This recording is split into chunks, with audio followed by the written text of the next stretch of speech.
कर्नाटक से एक अहम खबर सामने आई है, जहां रियासती हुकूमत 16 साल से कम उम्र तलबा के लिए मोबाइल फोन और सोशल मीडिया के इस्तेमाल को महदूद करने के लिए एक जामिया पॉलिसी पर काम कर रही है। ये फैसला बच्चों पर मोबाइल के बढ़ते मुनफी असरात के पेश नज़र लिया जा रहा है।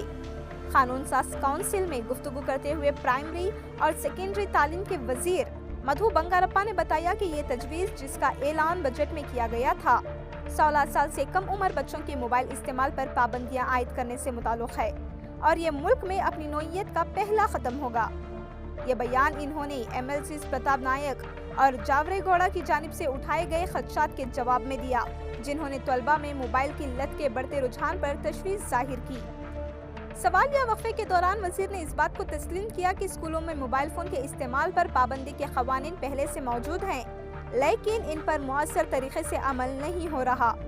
इन्होंने कहा कि तलबा स्कूल के बाहर भी मोबाइल फोन इस्तेमाल करते रहते हैं, जिससे निगरानी के मुअस्सर निज़ाम की कमी वाज़ेह होती है। मधु बंगारप्पा ने कहा कि अगरचे मोबाइल फोन तालीम में मददगार साबित हो सकते हैं, लेकिन आजकल ये बच्चों को गैर ज़रूरी और नुकसानदा मवाद तक भी पहुंचा रहे हैं। इन्होंने इस बात पर जोर दिया कि बच्चे वही सीखते हैं जो वो देखते हैं।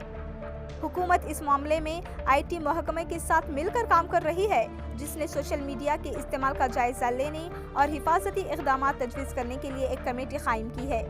हतमी पॉलिसी से कबल वालिदैन, माहिरीन और बैनुल अक़वामी चाइल्ड वेलफेयर इदारों से भी मशवरा लिया जाएगा।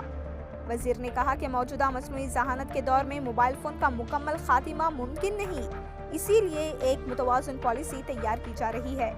इन्होंने मज़ीद बताया कि इस पॉलिसी को अगले इजलास में ईवान के सामने पेश किया जाएगा, जिसका मकसद ऐसा मॉडल तैयार करना है जो पूरे मुल्क के लिए मिसाल बन सके।